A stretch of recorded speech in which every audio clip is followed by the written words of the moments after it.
कहानी डकिनी एक अनसुलझी पहेली।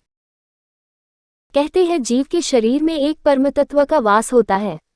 जिस तरह एक पदार्थ की 4 भौतिक अवस्थाएं मौजूद है जो अब तक ज्ञात हुई है, ठोस, द्रव, गैस और चौथी अवस्था प्लाज्मा जो अपनी ऊर्जा स्वयं विकसित करता है। जिस तरह किसी पदार्थ का भौतिक स्वरूप उसके आंतरिक स्वरूप से भिन्न होता है, ठीक वैसा ही किसी जीव के शरीर में भी है। जैसे किसी धातु के भीतर उसके सूक्ष्म अणु और उन अणुओं के भीतर सूक्ष्म परमाणु और परमाणु के भीतर इलेक्ट्रॉन, न्यूट्रॉन, फोटोन मौजूद है, ठीक वैसे ही मानवीय देह के भीतर आत्मा का स्वरूप है। ओह, मैं तो वैज्ञानिक सिद्धांत को लेकर बैठ गया। अब कहानी शुरू की जाए। एक हरी भरी पहाड़ी जिसके 3 तरफ नदी की धारा बह रही है, बस केवल एक दिशा जो सुरक्षित है। उसके कदम अचानक जंगल की ओर बढ़ने लगे। अपने हल्के कदमों से वो परिवार की खोज कर रहा है, परंतु कोई कहीं नजर नहीं आ रहा है। वो कुछ साबुतों को खोज रहा है जिससे ये अंदाजा लगाया जा सके आखिर उसके परिवार के सभी लोग कहाँ गायब हुए। धीरे धीरे वो उत्तर की ओर बढ़ा।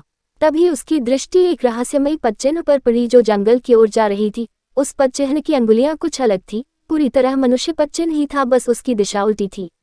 मतलब वो पदचिह्न हड्डी के सहारे आगे बढ़ रहा था। धीरे धीरे उस पदचिह्न का पीछा कर रहा था। वो लगातार जंगल के भीतर बढ़ता जा रहा था। वो पदचिह्न लगातार आगे बढ़ते जा रहे थे। कुछ पलों में वह सुनसान जंगल में घुसता जा रहा था। तभी अचानक उसकी नज़रें दूर पेड़ पर पड़ी जहां पर एक आकृति पेड़ पर लटकी थी। दूर से वो आकृति ऐसी प्रतीत हो रही थी जैसे वह बिना किसी सहारे के पेड़ की सबसे पतली टहनी पर लटकी हुई है।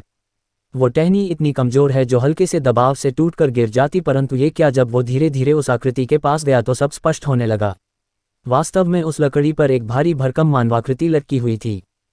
धीरे धीरे वो आगे बढ़ा। जैसे ही वो उस पेड़ के इर्द गिर्द पहुंचा वो आकृति गायब हो गई और तभी उसके पीछे से रहस्यमयी दबाव महसूस हुआ, जैसे कोई अपनी पूरी ताकत लगाकर उसे जकड़ रहा हो। उसके बड़े बड़े नाखून उसकी गर्दन पर घाव कर रहे थे। उसका मुख उसके लंबे बालों से ढका हुआ था। इस दबाव के सामने उसकी एक न चली और वह अपने हाथ पैर मारते हुए चिल्लाने लगा, बचाओ, कोई तो मुझे बचाओ। तभी उसके कानों में एक तेज स्वर गुजा, आदित्य, ओ आदित्य, उठ जा। बड़े भाई किशोर की आवाज आदित्य के कानों में पड़ी। आदित्य अपनी आंख मूंदते हुए, बस 5 मिनट और भाई। किशोर, ऐसा कहकर तो तू सुबह 6 बजे से कह रहा है और अभी 8 बज चुके हैं। आखिर तू कब सुधरेगा? कुछ दिनों में तेरी जॉब लगेगी तो वहां कौन तुझे जगाएगा? और ऊपर से तेरे यह हटपटे सपने। कभी कभी तो मुझे लगता है तुम मुझे डरने के लिए चीखते हो। अब मैं चलता हूँ। आदित्य का भाई किशोर तेजी से कदम पटकता हुआ कालिंदी नदी के घाट पर चला गया। कुछ देर बाद आदित्य भी अपनी जगह से उठ खड़ा हुआ और कुछ गहन चिंतन करने लगा। ये इतने अजीब सपने क्यों मेरे पीछे लगे रहते हैं? इनका मतलब क्या है? ये भी पता चल सकता तो कितना अच्छा होता। ऐसा कहकर वो उठ खड़ा हुआ और धीरे धीरे अपने रोजमर्रा के कार्य करने लगा। तभी अचानक उसके कमरे के दरवाजे पर कुछ कदमों की आहट हुई और वो दरवाजे की ओर गया। उसने द्वारा खोला तो सामने पोस्टमैन अपने हाथ में पत्र लिए खड़ा था। डाकिया, किशोर जी है क्या? उनके नाम से पत्र आया है, क्या तुम उसे बुलाओगे? आदित्य, वो तो अभी बाहर गए हैं। डाकिया, कोई बात नहीं, आप ही इस पत्र को रिसीव कर लीजिए। आदित्य, ठीक है। आदित्य ने किया से वो पत्र रिसीव किया और उसे टेबल पर यूं ही छोड़ दिया। किशोर घर आया तो उसने उस पत्र को देखा तो उसका चेहरा खिल उठा। इतने वर्षों की मेहनत के बाद उसका चयन सरकारी सेवा में हो गया था, और वो भी सबसे आरामदायक सर्विस 1 उपक्षेत्राधिकारी के रूप में। यह बात उसने आदित्य को बताई तो उसका चेहरा भी खिल उठा और उसने कहा, भाई, आपकी पोस्टिंग किस जगह हुई है? किशोर ने कहा, मेरी पोस्टिंग हुई है सुंदरवन में। आदित्य, वो तो बहुत खतरनाक जंगल है, वहाँ बंगाली टाइगर का राज है। वो कहाँ से कब किस पर कैसे हमला करे ये तो किसी को नहीं मालूम।